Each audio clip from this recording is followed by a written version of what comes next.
আগামী ফেব্রুয়ারির প্রথম ভাগে যে জাতীয় নির্বাচন কোনো দল এবং কোনো ব্যক্তি যাতে স্বৈরতন্ত্রী হয়ে উঠতে না পারে, বাংলাদেশে কোনো চেহারায় ফ্যাসিবাদ নতুন চেহারা যাতে আসতে না পারে, এটাই হচ্ছে জুলাই সনদের মর্মকথা হচ্ছে এটা। আপনারা জানেন যে আমরা তো আজকে একটা জাতীয় সমঝোতা সনদ আমরা যে ঐতিহাসিক জার্নিটা শুরু করেছিলাম আজকের এই বৃষ্টিস্নাত যে বিকেল, তার মধ্য দিয়ে আমরা দেখেছেন যে রাজনৈতিক দলগুলো আমরা জুলাই সনদে আমরা স্বাক্ষর করেছি এবং অঙ্গীকার নামায় আমরা স্বাক্ষর করেছি। তার মানে যে আমরা আজ থেকে বেশ কমাস আগে আমরা আমাদের রাষ্ট্র সরকার এবং সংবিধান গোটা ব্যবস্থার একটা গণতান্ত্রিক তার যে উত্তরণের যে লক্ষ্য, বাংলাদেশ যে পুরনো জমানায় আর ফিরবে না, সেই লক্ষ্যে তো আমাদের এই আলোচনা, সেই লক্ষ্যে এই জুলাই আমাদের যে সনদ বলতে আমরা এরপরে যে ধাপটা আমরা সম্পন্ন করলাম, ইতিমধ্যে আমরা আশা করি এরপরে বাস্তবায়নের যে প্রক্রিয়া আমরা সুনির্দিষ্ট করে সকল দল আমরা একমত হয়েছি যে বাস্তবায়নের ব্যাপারে আমরা বলেছি যেটা গণভোটের আয়োজন করা যেতে পারে। এবং আপনারা দেখেছেন ঐক্যমত কমিশনে আলোচনা হয়েছে, অধিকাংশ রাজনৈতিক দল তারা একমত হয়েছেন আগামী ফেব্রুয়ারির প্রথম ভাগে যে জাতীয় নির্বাচন যদি একই দিনে যদি গণভোট অনুষ্ঠান করা যায় তাহলে বলতে পারেন যে এক যাত্রায় আমরা এই জার্নিটাকে আমরা সম্পন্ন করে আসতে পারি। আমরা প্রথমত মনে করি আজকে এরপরে ঐক্যমত কমিশনের এখন তাদের দায়িত্ব হবে জুলাই সনদের এই কপি সহ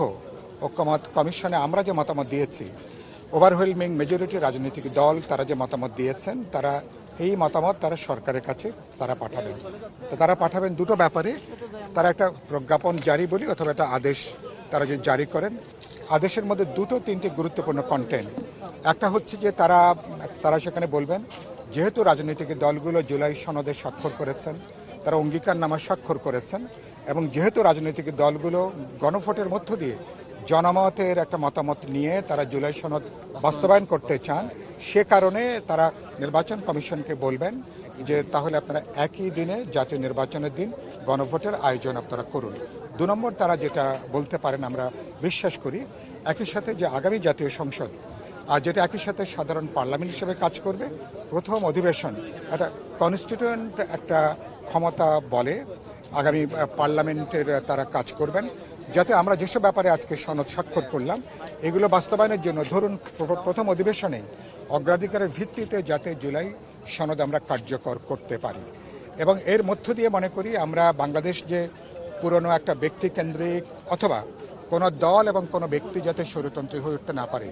বাংলাদেশে কোনো চেহারায় ফ্যাসিবাদ নতুন চেহারা যাতে আসতে না পারে, এটাই হচ্ছে জুলাই সনদের মর্মকথা হচ্ছে এটা। সেই জায়গা থেকে আমরা মনে করি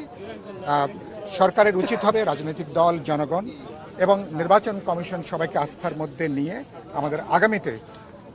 আমাদের গণভোট এবং জাতীয় নির্বাচনের মধ্য দিয়ে এই যাত্রাটাকে সম্পন্ন করা।